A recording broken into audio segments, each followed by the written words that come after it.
Hello. You are listening to the Carroll Connection with your host, Jared Carroll.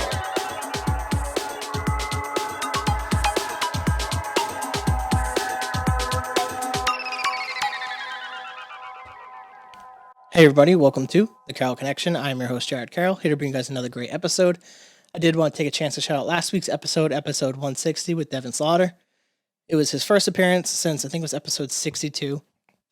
And he came on the podcast after about 2.5 years, talked about everything that has changed up until that point, talked about becoming a father and all the obstacles that have come his way with the economy and job hunting and everything of that nature. It was a really great and real conversation to get a feel on the pulse kind of things that people are going through in their day-to-day life in 2023. So check that out at thecarrollconnection.simplecast.com.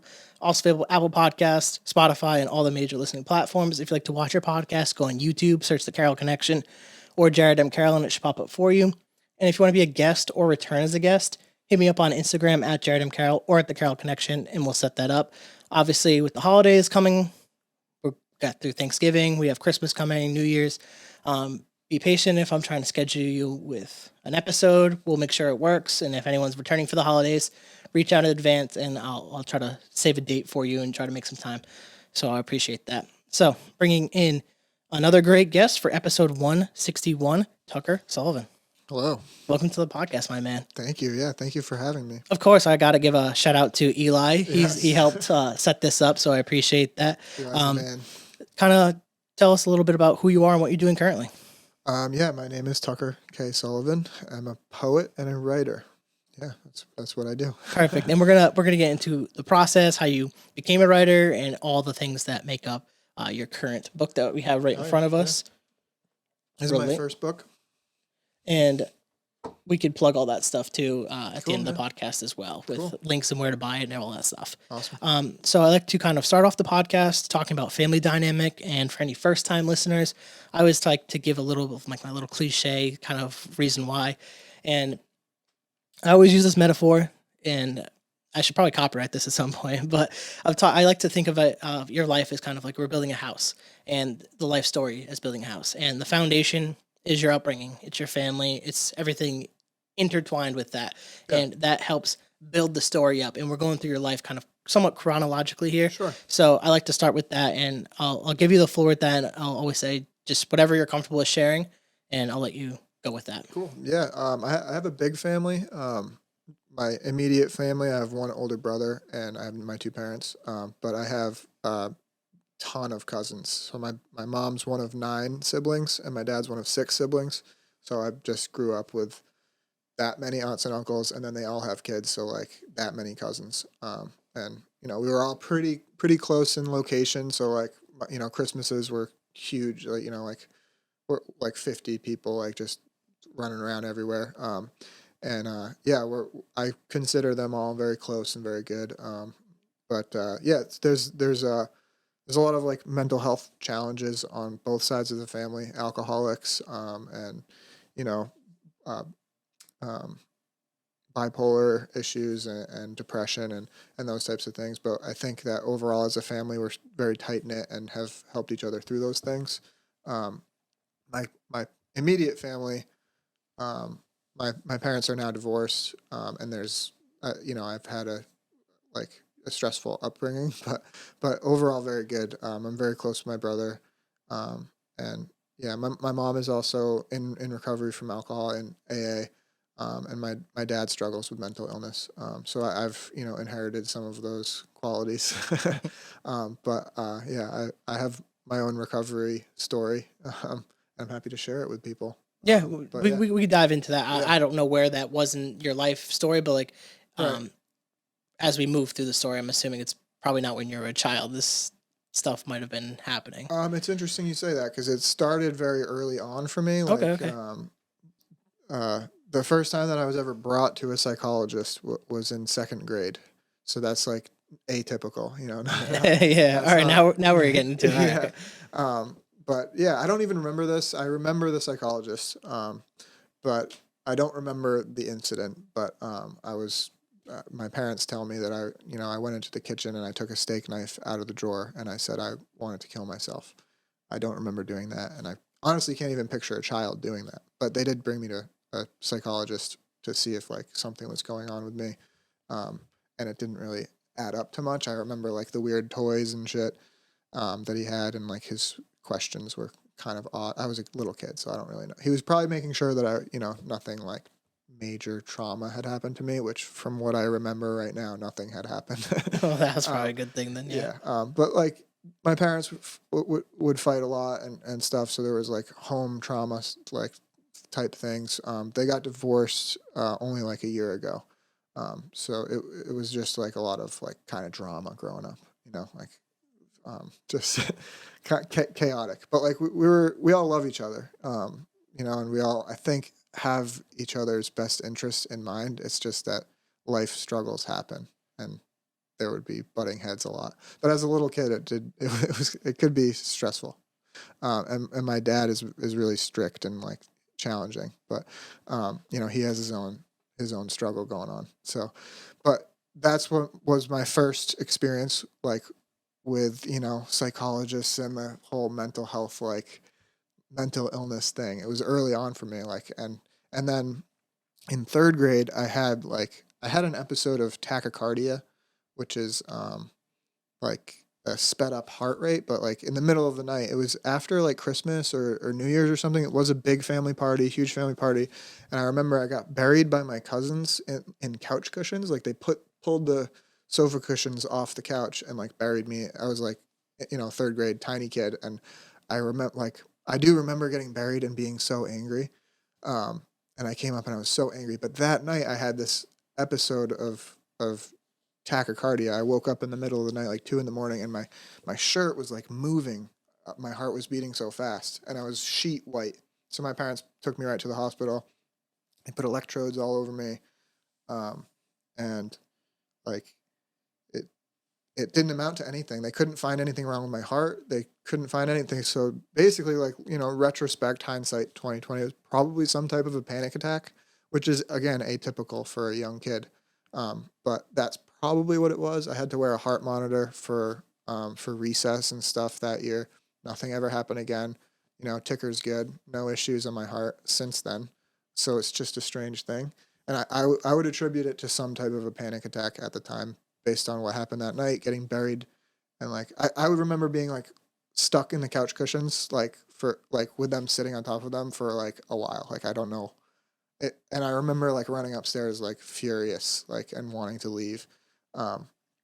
So maybe that triggered something, like, but it was that night. So I don't really know. But that, again, that's just one of the earlier stories. It's like you say, typically mental health stuff crops up teenage years and stuff. But for like, those are two things that are just kind of out of the norm, I feel like. Yeah, two early indications of stuff that was probably possibly there. Yep, Yeah, bubbling. Yeah. And yeah, it definitely sounds like a panic attack, like of some sort, Yeah. like related to that with the increase in heart rate and stuff like that, and just Yeah. the Sheet white and yeah, white it's white giving as a that. ghost. Yeah, that's what it really sounds like is that, and also the fact of I want to comment on the fact of just like family and stuff, and obviously with I think you're giving a real like kind of picture on how a lot of families are, where it's like there is a lot of stuff, whether it's alcohol or mental illness or anything like that of that nature.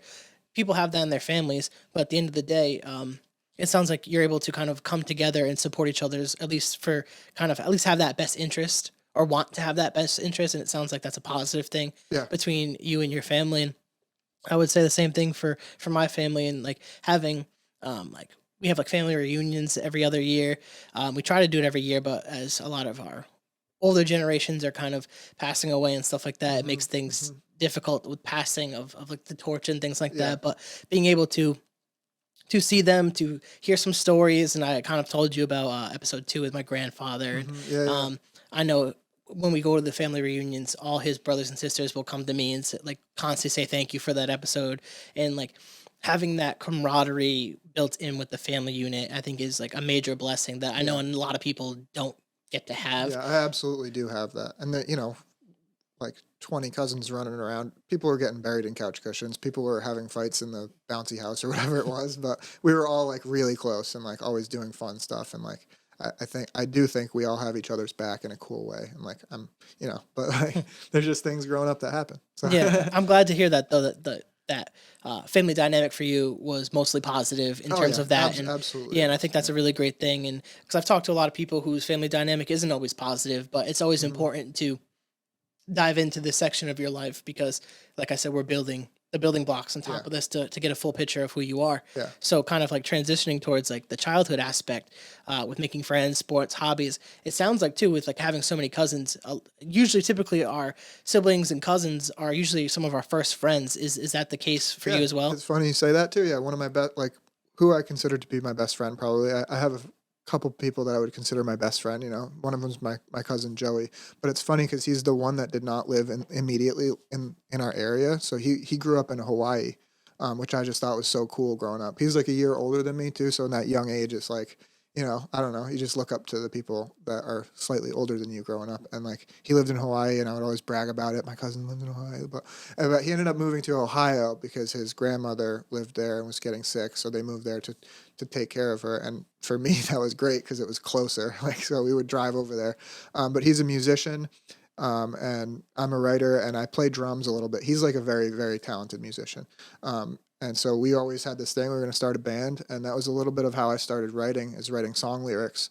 I cannot sing, unfortunately, but I would write song lyrics, and so that's how I started writing. And yeah, I consider him one of my best friends, absolutely, and he's my cousin. So just how it happens to be. Yeah, a lot of my closest relationships are my cousins. Like even like I was telling you a little bit about like playing flag football and stuff like that. Like I swear, especially last year, it was like two of my brothers played. Was it two of my cousins and then a cousin of my cousin? Like literally, like half the people playing are all related in some form or fashion. And then like Yeah, then we have like another three brothers that are there. Like it's all just like really family, yeah, and I think it's such that's a like really fun cool. way to grow up. Yeah, 100% to like I always like would go to my cousins on weekends and like I literally know the code to like their house. I would literally just walk in. Like I would never say I was coming over. I just would walk in like, "Hey, what's up?" and Yeah. like it's just like I'm normal. staying at my cousin's house right now. It's Thanksgiving, so happy Thanksgiving, everybody. But yeah, I'm staying with Dodie and my aunt and uncle right now. So Yeah, it shows it's like having it's good having family outside of like your parents and like your thank you for siblings. having me. Thank you. It's always appreciated, right? But that network is so valuable and even building off of that too, like helps.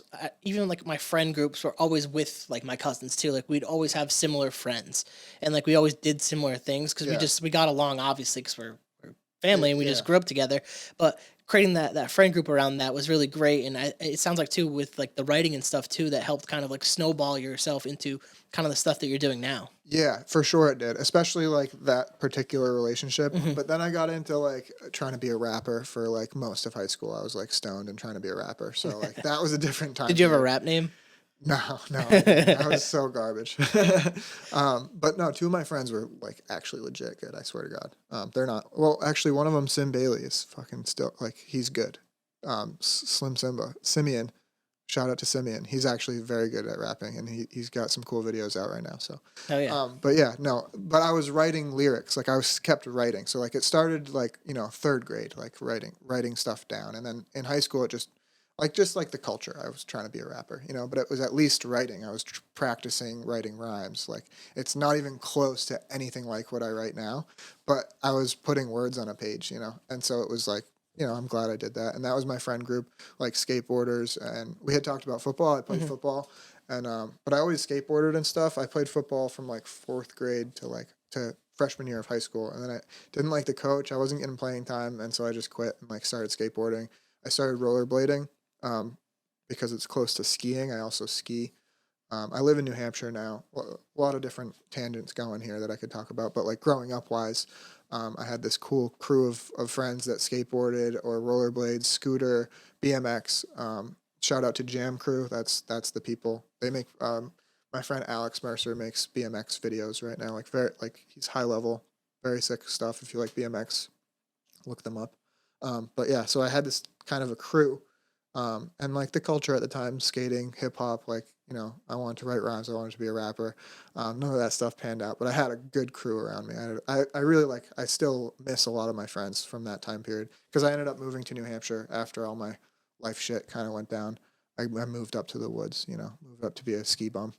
Yeah, I've I'm had rambling a little no, bit. I've thought about, actually, just to build off that a little bit. I've pondered about moving to New Hampshire, and Really? yeah, it's definitely been. I actually was looking at houses last year, and then I ultimately I decided to just pay off my student loans instead of buying a house right now. So that was kind of Probably a brilliant move, man.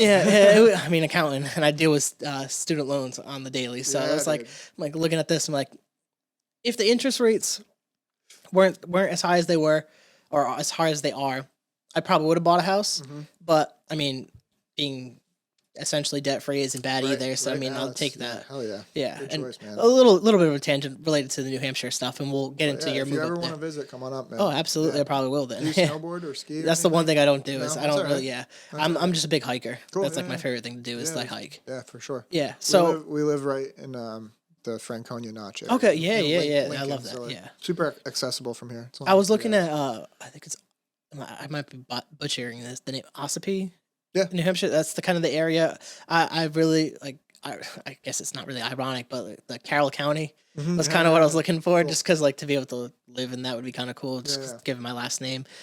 So like that was the kind of the area I was really looking at, because like it's far enough, but not too far for a Mhm. drive. Because like the further you go, obviously, also some of the cheaper houses you can get to the further you go into the woods. But I also just don't want to be too far from family was kind of the thinking at the time. Um, I still, based on the cost of housing in Massachusetts, I still might get pushed out to New Hampshire in Yeah. the future. It's not a But bad place to yeah, get no, pushed to, definitely though. not. Yeah. So like that's like Low taxes too. yeah, that was another one of the things, and the option to uh, work remote was kind of Mhm. being teased with my job and Mhm. stuff and things like that. But if I moved to New Hampshire, yeah, I mean, you can always find another job too. It's not like the end of the world. Yeah. But Elijah was talking about it. Moving up with Elijah. Well, yeah. we roommates. Yeah. Um, Turning towards getting towards now, like we're going through your life, and we get to the really good stuff now as we progress, but we're getting towards like senior year, you're about to graduate. Kind of what's the thought process, what's going on in your life, and then what path do you ultimately go on from here? Okay, yeah. So this is where it does get interesting for everybody probably. But yeah, so I had been, you know, high for all of high school, like a lot of people, you know. Um started smoking weed at like 14 and just continuous weed smoking for all of high school. But I had also gotten into like psychedelic drugs, acid, mushrooms and DMT. I was smoking DMT with my friends, which is insane. Again, like atypical.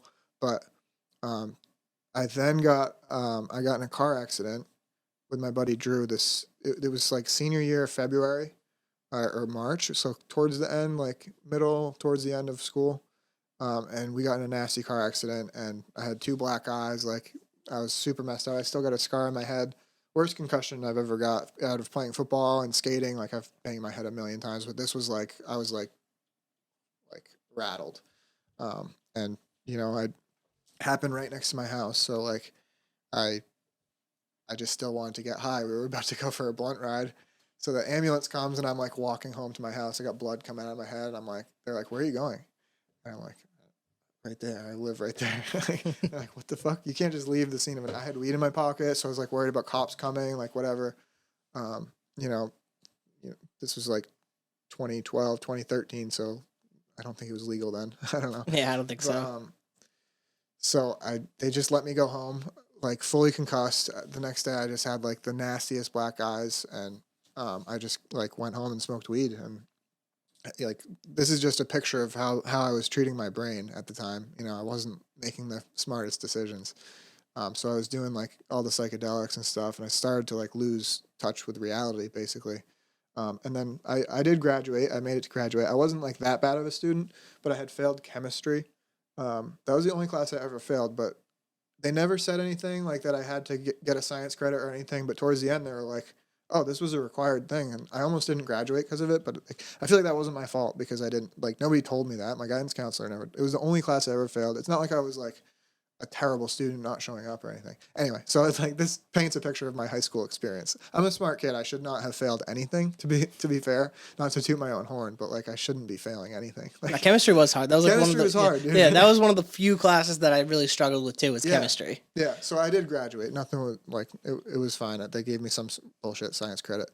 But then that summer I had an episode of Lyme disease, and while I'm down here, Lyme disease is coming up everywhere. Every conversation we're having, people are having Lyme disease down here.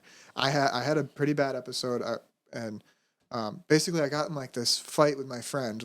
We had been talking shit to each other like all of high school, like I could kick your ass, and he's like, nah, I could kick your ass, like that type of like just joking around with your friend. And so we wrestled this day. We're like, let's go right now, and it was just like a nothing wrestling thing, no pain. But the next day I couldn't lift my arm. And I was like, fuck, I broke my collarbone again. Because I broke my collarbone skiing, the same spot. And I was like, damn, my parents are going to be pissed at me. Like, so I just tried to play it off. But I couldn't pick my arm up. And the pain just got worse and worse. And I told my mom, and she immediately saw the bullseye all the way around me. The Lyme disease like bullseye where the tick bite must have been in my armpit or something. It was so big that I couldn't even like see it in the mirror because like it just looked like redness on my chest, and I only looked in the mirror when I got out of the shower. So like I thought it was just the hot water was making my chest a little bit red. But she, as soon as I said I can't pick up my arm, she looked at me and she was like, "We're going to the hospital." And so I was like on IV antibiotics for like a week. And this is when I was like 18. I had just turned 18. So I had that concussion. I had been doing these drugs and smoking weed every day. And then I had this Lyme disease episode, and they sent me out senior year summer with this gigantic bottle of like antibiotics, doxycycline. And so I'm just like, it's senior summer. This is like party time, you know? So I'm just drinking on these heavy antibiotics. I'm immediately smoking weed, like, as soon as I walk out of the hospital. I literally could, like, from St. Luke's Hospital in New Bedford, I could, like, see the house that I was going to like, get high. Luckily, I was not, like, I don't know, like, I made some decisions that just lucked out for me. Like, I was doing psychedelic drugs, which I thought were, like, non-addictive and, like, super good for you and stuff. And there's a lot of, like, benefits that are proven right now and stuff. But, like, for a lot of people, it causes mental damage too. Like, we can't just pretend that these are nothing drugs. So for me, I was one of the people that it loosened my grip on reality, basically. And so after this episode, my friend had a big party. He was going away to the Navy, and I just was like up all night smoking, drinking, and on these antibiotics, and I completely lost touch with reality. I was Jesus walking around. I was hallucinating that people were reading my mind, and it triggered an episode that lasted like 2 weeks. That day, I went home, and I was like pretty high, like on life kind of, but I hadn't slept all night, and I was just like high energy. So I was kind of manic, but like really like it was psychosis, like psychotic, you know, hallucinations and delusions and shit. So, I didn't sleep that night either. I was home, but that day I didn't use any drugs. I was just home spazzing out. Like, my parents knew something was off, but like I had been high for 4 years. They were like just worried about me anyways. They were just like, something's up with Tucker, I think, today. But anyway, I didn't sleep that night. And I was like, I remember messaging people on Facebook, and I think the conversations were normal. I hope. But I was like fully hallucinating, like that I could hear them talking, and like we were talking about what we were talking about on Facebook Messenger. Like, we were like joking about whatever conversation we were having. I was just gone. Like, and I started getting these they're called delusions of reference, where you like, if you turn a doorknob to the right, the R in right, like I have to turn to the right. And then like all these messages coming through, like, oh, the water is wet, I have to go to the bathroom and take a shower. Like, all this like weird like stuff has double meanings, and you keep like following it. And essentially I just like wandered into my parents' room at like 4 a.m, like fully hallucinating, and they were like, all right, something's wrong here. Like, we're going to take you to the hospital. So I was hospitalized for like 2 weeks, and that was how like high school ended for me. So your question was about like that teenage transition, and that is what happened to me. So like, yeah, that was 18 years old. All that shit happened. I have this episode, and I'm stuck in the psych ward for 2 weeks. How does it go after that? Like, you can't just leave me on a little cliffhanger like that, low key. I'm like, where do you go from that? Like, obviously the 2 weeks, like, did the hallucinations like stop? Did the medication they probably gave you, did that start to work? Like, how did Yeah. that process be? Because I know that process of trying to get people on medications can be a difficult one. Yeah, so it has now been 10 years since then, and I hopefully look like I'm doing better. You know, I'm rambling, right? But it makes sense, right? Does this It make makes sense? sense. Okay, It cool. makes sense. All right, good. I'm just kidding.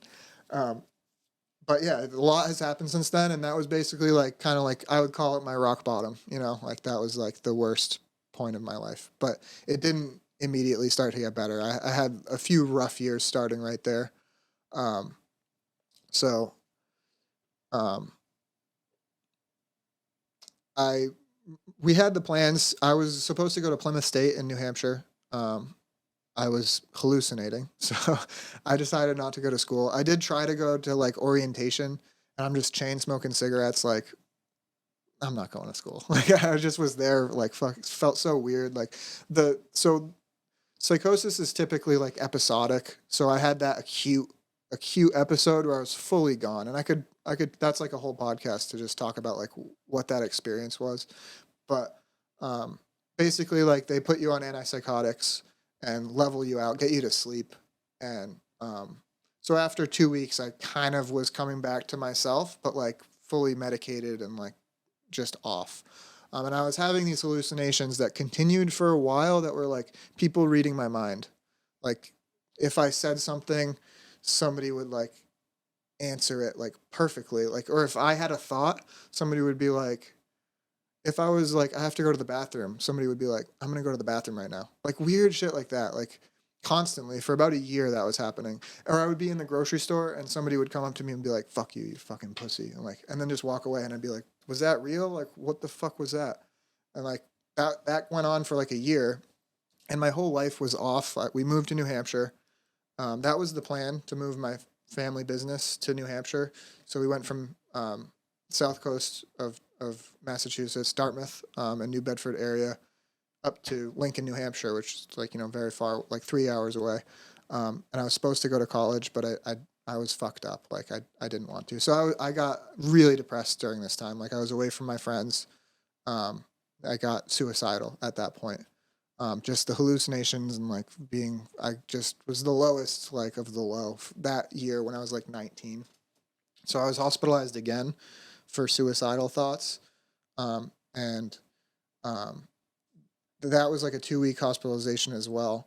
But I slowly started to turn a corner at this time, but still kind of messed up. And they sent me to like a residential place, like 5 month, like not a commitment. It was all voluntary. I've never been like involuntarily committed. It was all me like being like, can you please help me? You know?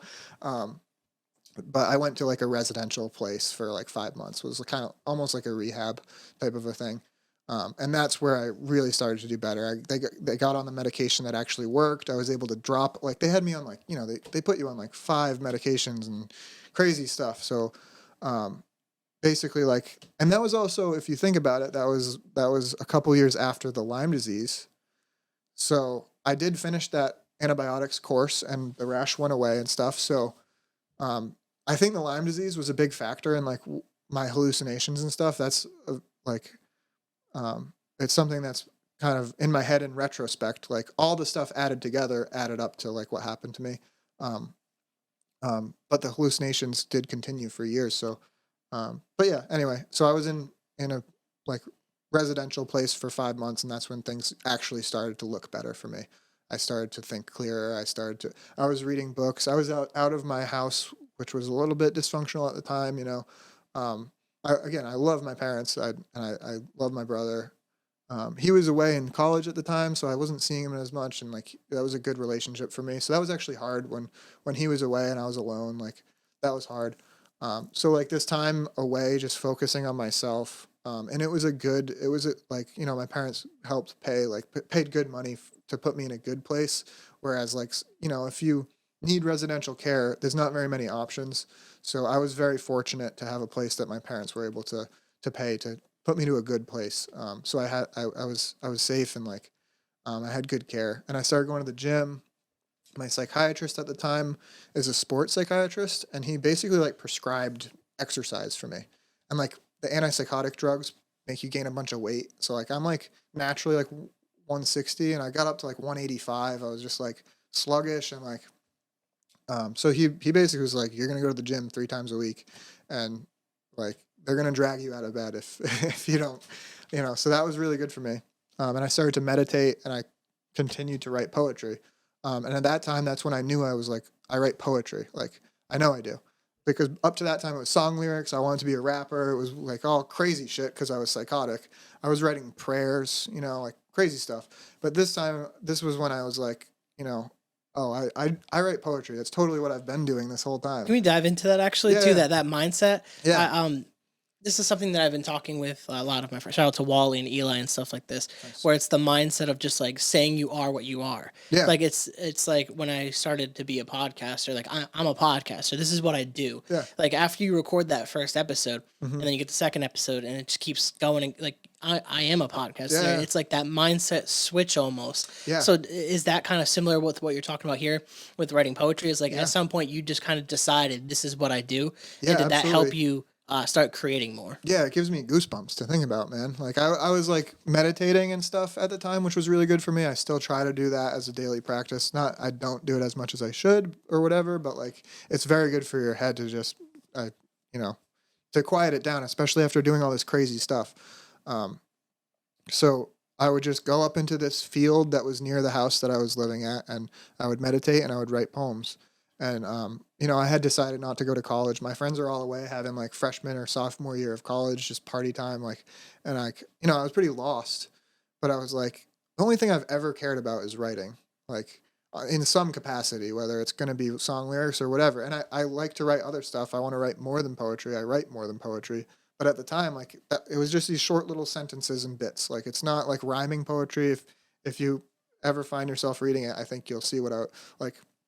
It's just little sentences and quotes and stuff, which is poetry. So for me, I decided like I'm gonna make a 5-year plan to write a book, and that was, you know, I was 20. I was just about to turn 20, I think, when I got out of the residential place, or I was about to turn 21. I forget which year it was. I think I was 20, and my plan was like 5 years. I'm gonna write a book, and that'll be my focus. I'm not going to college. I'm working in my dad's machine shop. Like I'll just make this my thing. Like I'm gonna write a book. And I felt like 5 years was an infinite amount of time. When you're 20 years old, you're like, when I'm 25, I'll probably have a house, like or whatever. Like, so I thought that was just like, oh, 5 years, I can write a book in 5 years. Because otherwise, it feels like overwhelming. Like I know you want to write a book. Yeah, yeah. It's something that like it's admirable. It's a undertaking, you know. So I felt like a 5-year plan. I can do that. When I'm 25, I'll probably have my head a little clearer. So that was a big, like, this is what I'm doing. I only care about writing. And so I set to it, and this is that book. It did happen. Yeah, and it's that fear of like the pressure of like of doing the thing too. It's like Yeah. it's very like daunting to kind of sit there and be like, I'm gonna do this or I'm gonna do X, and you don't know all the steps how to get to X right away, and the anxiety of like planning out all those steps starts to set in, and that's where some of the doubt comes in, and some of Yeah. the questions will come in. It's like, do I really want to do this? Can I do this? And it's really more. I'm in this kind of space lately where it's kind of like you just got to challenge yourself. You just got to like do the thing, and I'm very big on like, especially like the fitness stuff, like hearing that you got prescribed fitness. I think that's great that they Yeah, actually yeah. did that, because I feel like you don't hear a lot about Yeah, I that type wouldn't of say stuff. that was formal, but like that was a huge factor in what got me better. And my doc, I remember he was a sports psychiatrist, and he went away. Like he ended up leaving that place, and he went to Stanford just to do research on like exercise and how it affects the brain and stuff.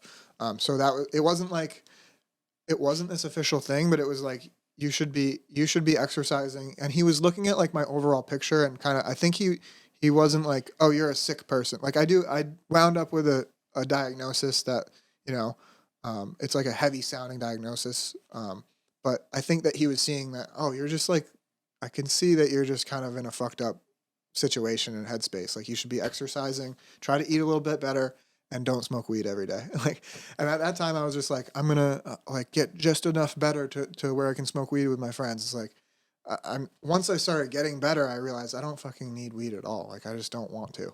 But like that's a whole mindset change in itself. Like my mindset, you mentioned it, and like yeah, it's just these changes. I think part of it's getting older. For me, it was like kind of getting clear for the first time, like coming down off these psychedelic drugs and kind of like not being stoned 24/7, and then like the Lyme disease gets out of my system, and slowly I'm just kind of like shaking off all this like, oh, like okay, what's my brain actually doing in here? And like I probably made some permanent changes to it for sure, but like I started to think more clearly during this time, and I think that was like the turn of me like being more healthy. And now I don't, not depressed. I don't have like, knock on wood, no issues, like no mental health issues at all, really. Like I'm about to go back into therapy to help process some of the family stuff. But I'm not depressed. I'm not suicidal. I don't have hallucinations. So yeah, mindset change, and that's what can happen. You can do better, So I think that's like a big part good of my story. like advice for people, or a good like kind of like thing to talk about here is like your life and how you've gone through these different things is like it can get better, Mm. but you also play a huge role in that too. Like from everything that you've talked about, you were like, I do want help. I want these things, Mm-hmm. and I know for people that are in those situations, it can be difficult to ask for help. It can Yeah, be it can. because like especially back then, the stigma was way worse than it Yeah, is it was. today. It So was. like how was that? Like kind of the emotion surrounding that to be able to ask for help or to be able to continually to seek that, because obviously from where you were back then to where you are now, huge difference. You've gone through a Mm-hmm. lot in relatively short amount of time, technically, in terms of lifespans, Yeah. to become a writer, to have all these good thoughts and these great ideas. Like how is that fear of overcoming, of just like kind of asking for help and continually like seeking that betterment, Yeah. It's interesting. Like, it or was. giving advice for people too? That might be a better phrase. Is how would you Yeah. advise someone in a similar situation to get help? Yeah. For me, it was a little bit thrust upon me, because like I was hospitalized. But the second one, like I didn't attempt suicide. Like I just like thought about it a lot. So for me, like that was scary to me. Like I think if you're suffering in silence and not like it's got to be scarier, and I think that's what pushes people to eventually do it. If nobody knows what you're feeling, like I had been in therapy, some form of it for since I had seen a therapist or some type of a thing since I was in 8th grade. So like for me, I was kind of I feel very lucky that I just had like it was normal for me to talk, even getting in front of cameras. It's just normal for me to talk about this stuff, and I if you're suffering in silence alone, that's the thing you got to try to fix, because it's that's got to be. I couldn't imagine like just not having anybody to talk to about it. Like I always had a therapist or something where I could explain that dark feeling that I wanted to kill myself. Like I was suicidal. Like I want so, but if nobody knows that about you, that's got to be like the biggest challenge. And the first step is just tell somebody. And if you have nobody in your life that you could tell, get a therapist. Like that is the scarier thought to me, is just being alone in this kind of thing. And the thing is you're not, because other people are going through it too. So nobody's alone in it. You feel alone in the thoughts for sure, and it definitely feels like nobody else thinks like this. But once you open that door to get help, you will find a community of people that are like they're right there. There's a door and you haven't opened it yet, but there's a group of people that are right there. So if you're suffering alone, that's the scary thing to me, because I just like was kind of thrust into this stuff by my symptoms. I was crazy. I was talking to the wall. So they brought me to the hospital, you know?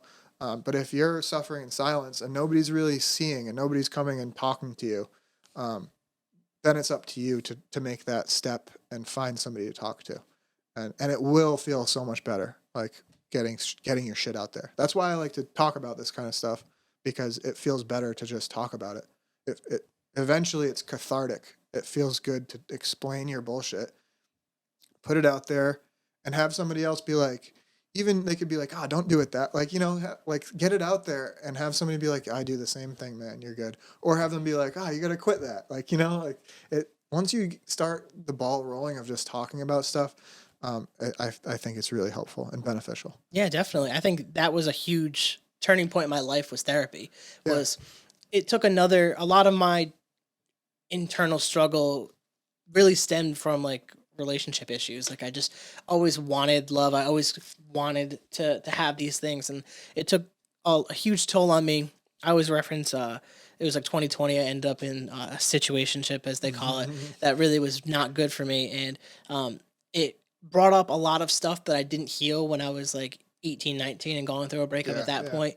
And you do feel like it brings all these dark thoughts, and obviously I'm coming from a different place than you are with some of these, but the similar thoughts of like, I don't want to do this anymore. I can't do this anymore. I feel alone. I feel like who's going to listen to me talk about these things?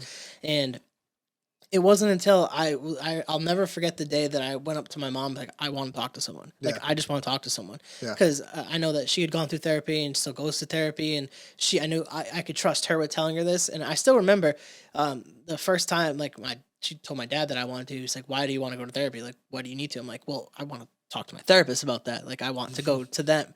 And he didn't like push back too hard, but like it was more like obviously concerned parent. It's like, no, I'm not going to do anything. I just want to talk to someone and like get some of the shit out.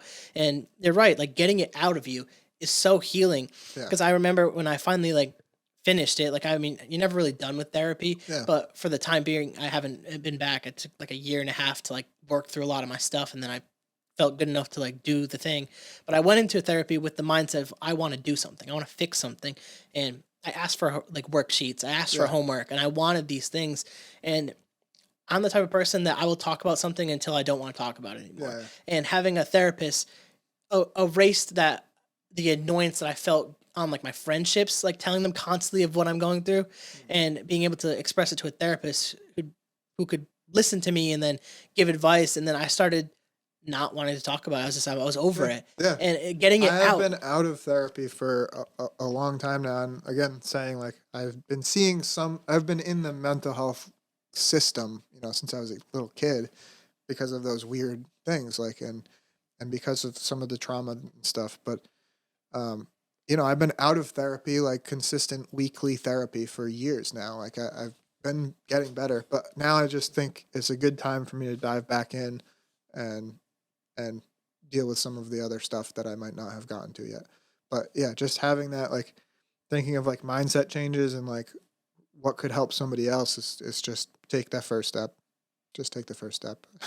Totally agree with that. Because it is scary. It's scary as hell to say I need help, because it puts you in a vulnerable position. Like it really does. And we have stigmatized that, especially in men and young men, to like ask for help because they don't want us to, quote unquote, in society. But I've been in the camp of like, please do it. Like you're going to not only benefit yourself, but your family, your future partners, your future kids. Like it's not just always about you, but like you got to understand too. It's like everything's energy, everything's like flowing, and you could definitely feel when people are suffering sometimes. And it goes back to the suffering in silence stuff, because a lot of people won't verbally say that. So it's to those people where you just got to take that first step, like you're saying, and seek the help. And I think that's very beneficial, because I wonder if you felt this too, but when I got a lot of the stuff out, I started to feel a lot more like creative in my work. Like I felt that in my work, things were turning for the better. Even like my conversation skills with therapy got so much better, because like you're saying, I feel comfortable talking about this. That's where I was like, I feel really okay just like talking about my shit. Like it's just, I'm not afraid of it. Definitely 100% like how my writing has grown. Like it's been like, it started out as like a coping mechanism type of thing, just get my thoughts on a paper, like journaling type stuff. And it kind of grew into like, I try to find a creative way to say something, or try to really get my thought out in a way that somebody will understand. And so a lot of like this book is a lot of short sentences. I always have a notebook in my pocket, like a pocket sized notebook. So a lot of them are just really short that would fit on a page this big,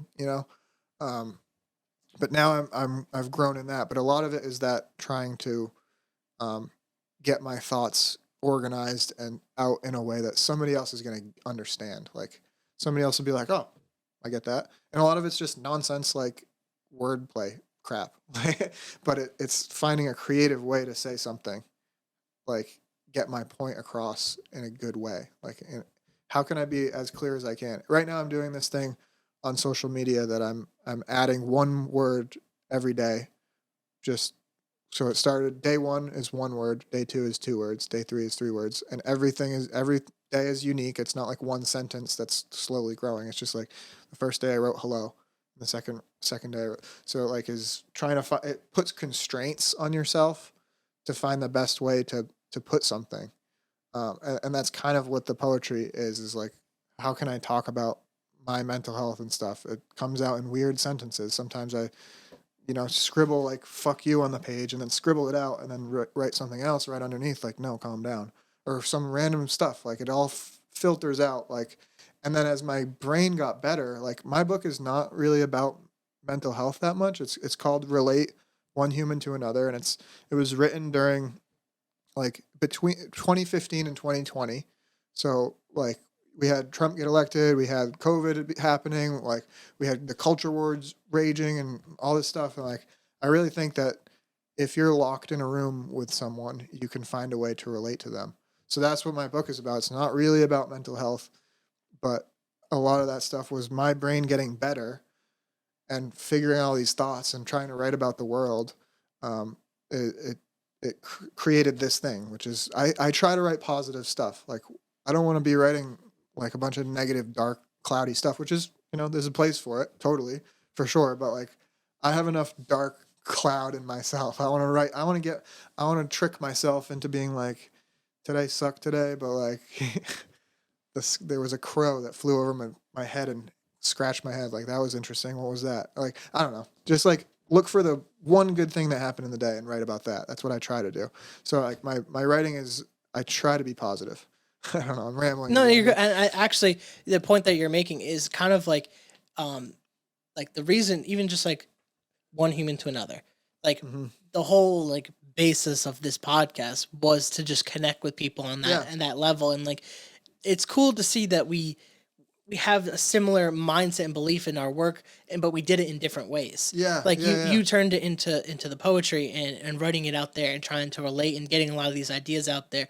And I ended up creating a podcast and talking to people and trying to create a space where it's positive. Like you're saying, you don't want to put out dark stuff and negative things. There's enough of that out there, and I agree with that. Like there's enough a place people for a sad song. Exactly.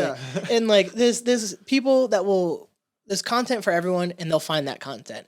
So instead, trying to create something more positive, something that has a little bit more meaning, I think that's way more valuable. And as soon as like I saw the book and Eli gave me your name and stuff, I did a little research and just checking you out.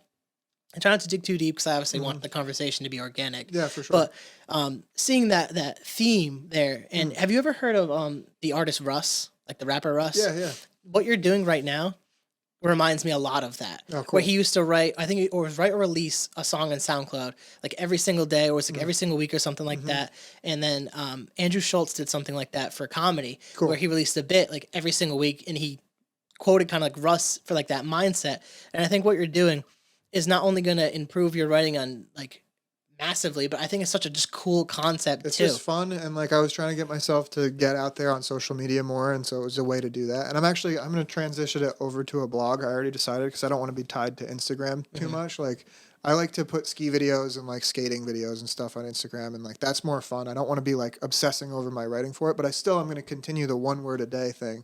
Right now it's only on Instagram, but I'm going to switch it to a blog and like just keep that daily practice, like we had talked about before, just writing as a practice.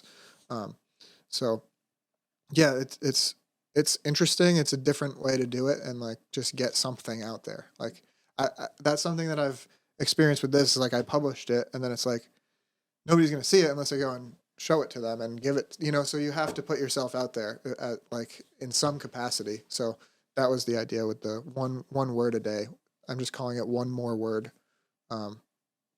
It's just on my Instagram. Yeah, and I like that concept though, because I always tell people too, anyone that comes on the podcast, like I'm obviously on social media. I'm using social media, especially with the podcast and stuff like that. But I always say, as much as we don't want to use it, it is a tool and we should use it. And especially for stuff like this is really great stuff. And this should be out there, not the stuff that you see like AI generated shit or random fucking like Yeah, I know. negative things on Twitter or whatever, or X, whatever. But like, more positive things and, Yeah. and things like that should be more highlighted. And it's not until you actually go and seek this stuff out is when you'll see it. Yeah, I noticed that even in myself with like my TikTok algorithm. I'm very like aware of the algorithms. I understand how they work, especially using social media as the tool it is. And I changed it from just like random memes and stuff like that. And even before, I used to make like sad boy TikToks back in 2020, and I gained like a TikTok following of like 60K, and like, and for a while I enjoyed it because it was helping me cope with a lot of that stuff back then. And then I realized it was really just not helping me in any way, so I kind of stopped posting. Yeah. But I would look for sad content to make sad content, and then I was Yeah, like, yeah. I'm like, this isn't. It's helping the content, but this isn't helping me.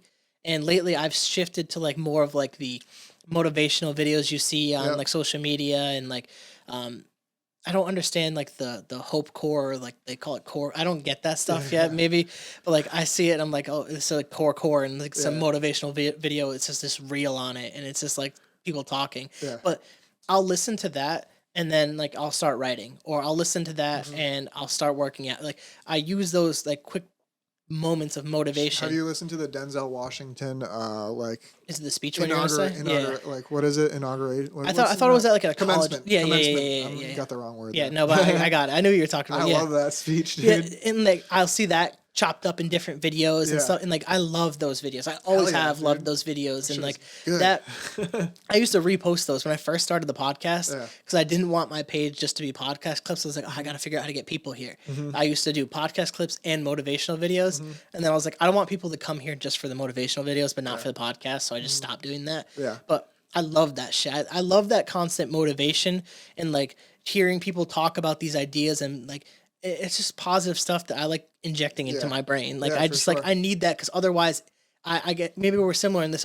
My brain will start to fade into more negative thoughts and self doubt, and that's where things can snowball in the opposite direction. That's why I want to switch from just doing an Instagram project with the 1 word a day to a blog, because like being glued to Instagram and worrying about the like counter it's obviously not good. We already know it's not good. So it's just I'm going to keep doing it as this for the method right now, but as soon as it gets to like a certain number of words, and I'll probably start with a blog post that has like the first 2 weeks of all of them, and write a little bit about what the project is. But then once I'm going to be up to like 30 words in a day pretty quickly, so that's like, it's not going to be conducive for Instagram anyway. Yeah, So yeah. it'll be better on a blog in the first place. But because most of it, I'm going to be at 100 plus words. So it's going to be longer. Like it's not that long. Like 500 words is not a lot. I was just about, what's funny? I was just about to bring up that fact of like, when you start writing like 300 words or like 150 words, 300, like it's not a lot of words. it's Like not. it goes quickly. So Yeah. I was going to ask you about that process and like how you kind of like narrow down your thoughts. Like I'm one of those people where I have so many thoughts, and like my journal could be like fucking Dude, massive. I'm glad you asked that, because it's like one of the more confusing parts of my book is these numbers. To organize, there's like 400 short poems in here, and there's 13 longer pieces, essays. There's one kind of like a short story parable thing, but again, it's only a few pages. But I had no way to organize all these things. Like they don't have titles. They're like, it's not like I talk to myself out loud. I'm polite. I whisper, like they're 3 sentences. I'm not going to put a title on 400 3-sentence poems. So I had no way to organize, like, what am I going to do for chapters? What am I going to do for this? So I started to organize them by themes. Like, oh, this one's supposed to be funny. This one is just, this one's about nature. This one's about time. And there were these groupings. So it was originally like, oh, I'll do 10 chapters. I'll do a happy chapter, a sad chapter, just by theme, 10 chapters. But once I started creating themes, I had like 50 themes. It turned out to be 62 themes. So I just like put which theme was for which poem, and some of them fit into multiple categories now. I can't have 60 chapters, but this poem fits into like 8 of the chapters. This one only fits into 1. And is the ones bolded like more So powerful related yeah. or like more tied to that? Exactly. So the bold one is the poem, the theme that I think it's mostly about, and then the other numbers are the themes that it kind of fits in. So the idea is you can go to the last page, and you can pick a theme out of that book. Like there's happiness, pain, love, time, seeking, individualism, potential, wonder, universe. There's 60 of them. So the idea is you're supposed to be able to pick a number and then flip through it, look for that number, and the poem should be about that theme.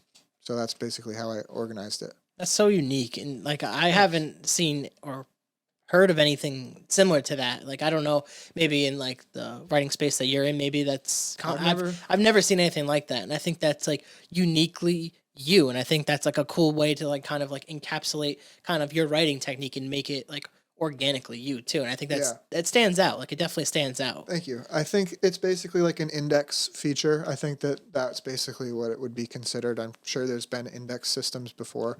So it's an index. But I think I'm going to continue it for my next book too. But I'm going to put it at the front because most people like read the whole book and they're like, what the hell are these numbers?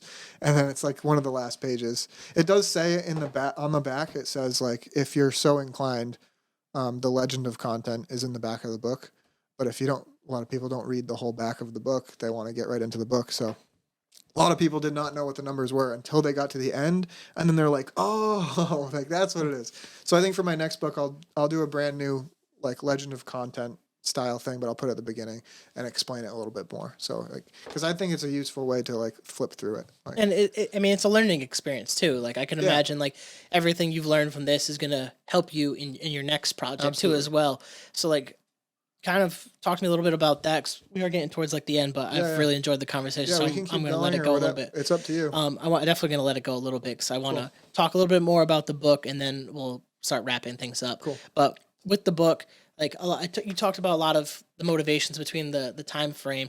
Talk about it as kind of being like a release for you too. And people always talk about things like music being like their kind of their escape. Like my podcast is my escape from reality, where for at least anywhere from like 2 to 4 hours, I get to just disconnect from social media. I'm not on my phone. We're just having a conversation in real life.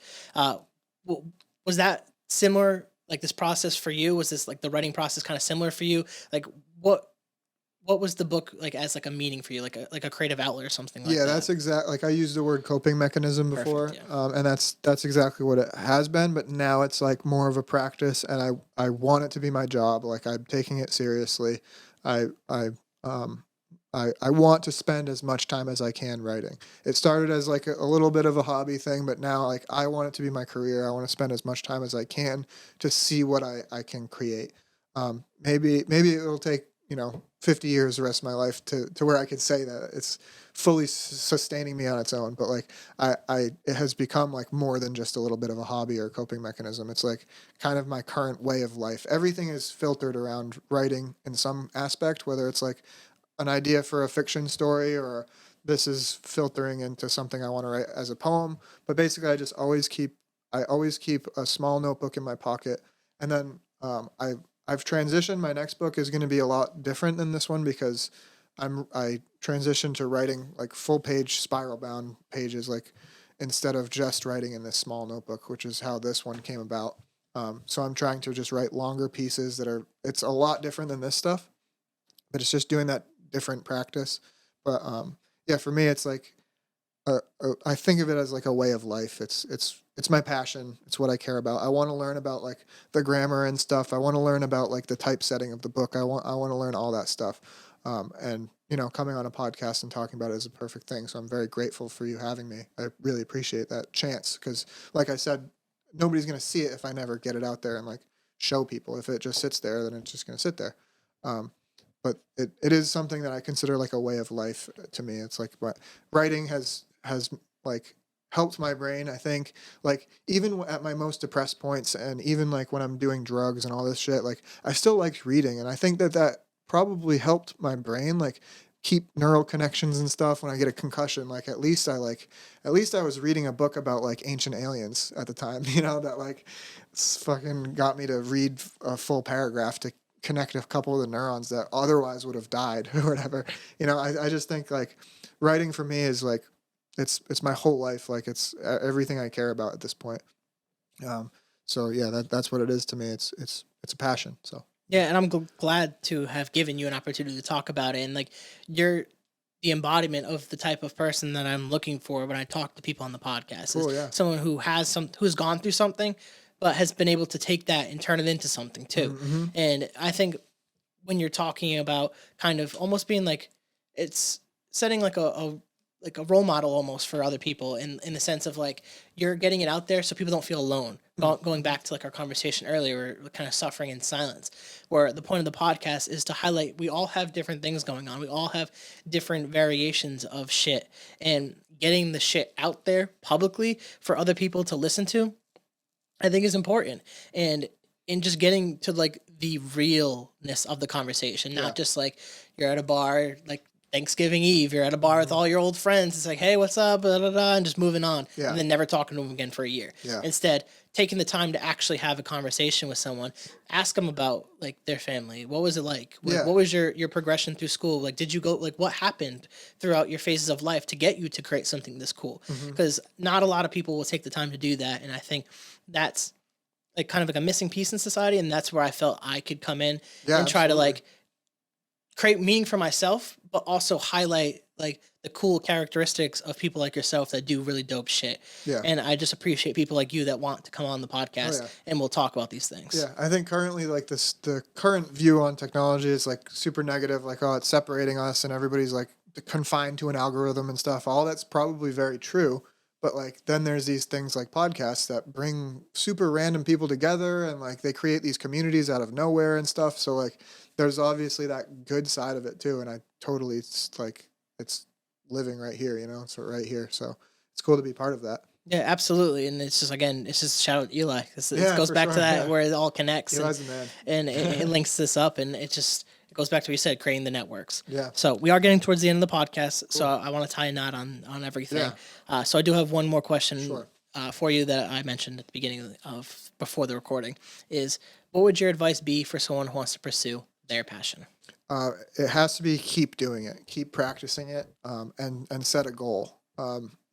You had made the joke about just do it, but it's definitely not do it at random. You just keep doing it and create a practice for yourself daily, and don't sell yourself short. Take it very seriously. If you really care about something, especially if it's like actually your passion, take it seriously. Like daily practice. Think about it.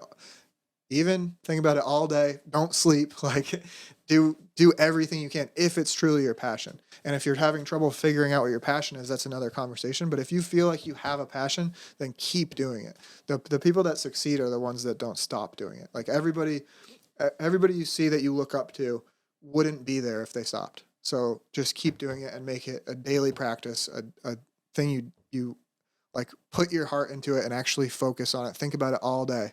Think about it all day, every day if you have to, or if you can. There's burnout, for the arts and stuff. You can get burnt out. Take a break. Don't be crazy. But if you have a passion, take it serious. Like treat it like if you hate your job, you hate your job, but you go 5 days a week. You can't show up 5 days a week for your passion. Do it. Do the thing. Do it. So that's it. You have to keep doing it. I think that's really great advice. That's also helped me too. It's like if you could show up to your job every day all the time, It's like you can't show up for yourself. Like you really can't. Like that's like you got to change your mindset to to form that connection. And once you do, it's like it just becomes so easy. Yeah, once you do it, snowballs, and you'll meet somebody else that does the thing you do, and then you start like a feedback loop thing happening, and like it's crazy. You'll create your tribe by pursuing your passions, and the right people will definitely come to you in that sense. Yeah. I want to allow you the chance to kind of plug your book a little bit again and where to get it, where to find you and all that stuff before I wrap up.